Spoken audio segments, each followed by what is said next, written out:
Ciao a tutti i lettori di 4Magazine, sono dietro le quinte del Mon Club a Roma e sto per intervistare Coeur de Pirate.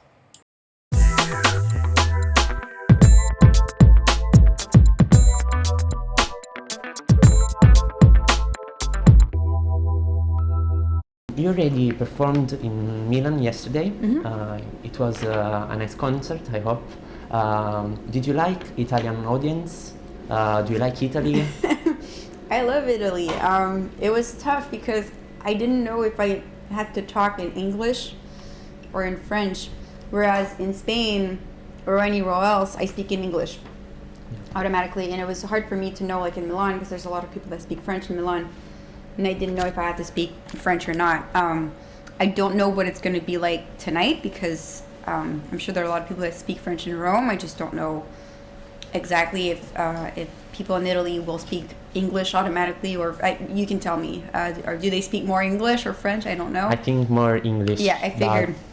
I don't know. But Milan is different because it's more up north, so Yeah. I wasn't sure. And a lot of people came from Genoa, and it was really like, it was weird. So like I didn't know how to speak to them. But the show went well, and people were they were listening, and I guess I'm probably going to expect this tonight as well. Yeah. Okay. The lyrics of your first two albums are just French. Yeah. Now you started singing in English too.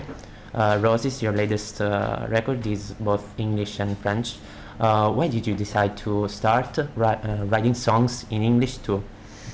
I mean, it kind of came with this one song called Ocean's Brawl. I wrote this song in 2011. It was right after Blonde. Awesome song, by the way. Thank you. And I was like, I love this song.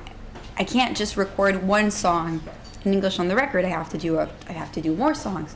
And as time went by, I wrote more, and eventually I had a lot. So I went with it. And also it like I was explaining, it was nice because it broadens my horizons, and I can actually play shows elsewhere now, not just in France and in Quebec. Yeah. So for that, it's kind of cool. Okay. What are your English and French musical main influences on the album Roses? I was really influenced by the producer's previous work. So like Bjorn worked with Likeli. He's part of Peter, Bjorn and John, and you can really hear that in his work. Rob Ellis, who did Ocean's Brawl and Our Love, he worked with PJ Harvey. So it's like all these things kind of came together and made the color of Roses. It was really nice. Yeah. Okay. You started being famous when you were just 18. Was it hard for you being so young yet well known?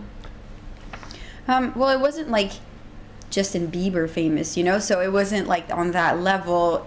So that's nice. But yeah, it was hard on a Montreal level because even in my city, everybody kind of knew me, and it was really weird because even though it's a big city, it's kind of a small town too. I'm sure it's that way here too, and in Paris it's the same. So all of a sudden, you see your face kind of everywhere, and it's a little weird. But I didn't really fully understand it until way later, and when I realized it later, then I had all the scars. It was like I was already damaged. So, but it was a surreal experience. Okay, so you published two soundtrack albums, Trauma for a TV series, Yep. and Child of Light for a video game. Yep. What's the difference between writing your own albums, your own records, and writing for TV, for video games, for other projects? It's really different because you have guidelines, and it's like a job, and it's a different kind of, you have to work for somebody else. So and it's under different types of command. Like, with an album, it's just me, and it's just me doing my thing. But with that kind of project, it's people telling you what to do, and that's fine. That's okay. It makes you work in a different way and pushes you in different ways that you didn't know were possible. So I find it very nice, and it makes me evolve. So it's nice.